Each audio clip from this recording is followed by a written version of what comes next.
on HBCU schools and athletes impacts what happens going forward? I think I'm going to speak on this 1 year at Jackson State with my experience. And I'm an HBCU guy. I love HBCU. I had a chance to earn a business degree from Howard University in '93. I started at Howard University as a coach in 2002. Was a head coach with Skip in 2011.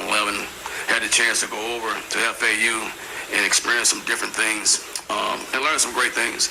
But it just didn't feel right for me. And I had a chance to come back at Alabama State and get back into the HBCU family.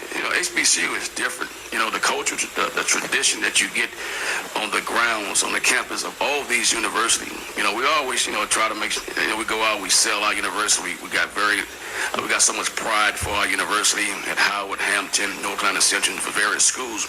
And we understand that, but all these schools bring great value.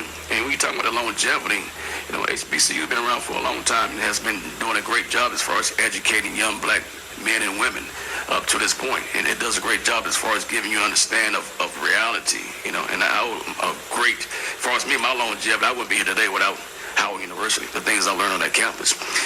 But everything has escalated to a whole different level when it comes to social media, things that we're now putting out there, also with the NLLs, also with things that goes into recruiting. I think longevity, the biggest part of longevity, I'm sure Trei understand as far as, go back to what he was saying as far as the recruitment. When you recruit the right guy, out of high school, when you develop that guy, that's where longevity comes. When you get that guy on your campus, when you sit before him, you talk to him, you raise him like a man, and every time you go home for Thanksgiving break, summer break, the family, the mom, they see a different person when they come home. That's longevity. That's how you continue to matriculate a young man, a young woman through the curriculum on every campus to make sure they get a degree.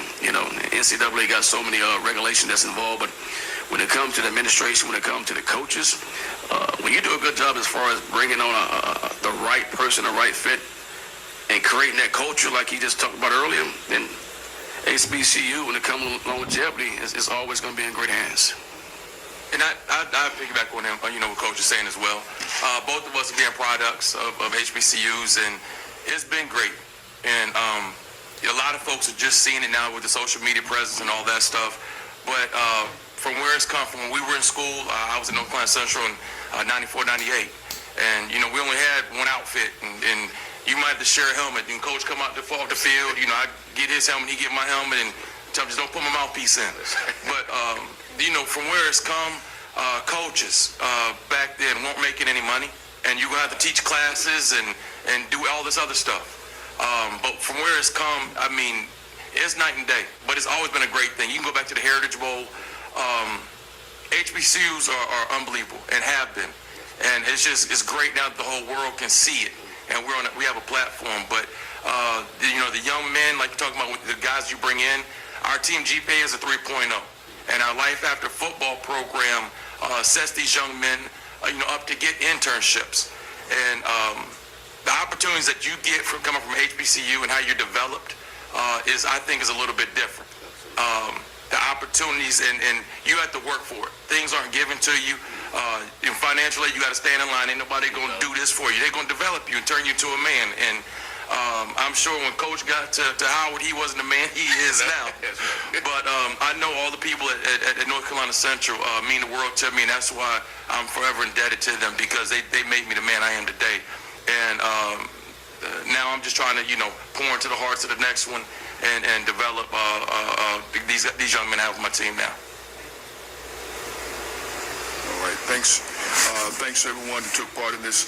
We're going to have time for one-on-ones after we're done. So any questions that were not answered by that time. Mr. Grant, do you have anything further? Credentials. What do people need to know about credentials if they don't have them?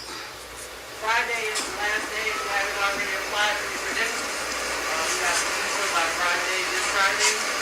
We're not seeing any after that date, so please hope that all of you guys have already applied. Have that date on the back. Okay. Okay. We thank everyone for being here today, and thank all of those who joined us virtually for joining us for this press conference today. One thing that I'm hearing the enthusiasm in this room, and what I've seen this year, my thing that I wonder is, who is the next Travis Hunter? Who will be the next one who will step out of line and be a part of a movement? He probably will be watching next Saturday, along with everyone else.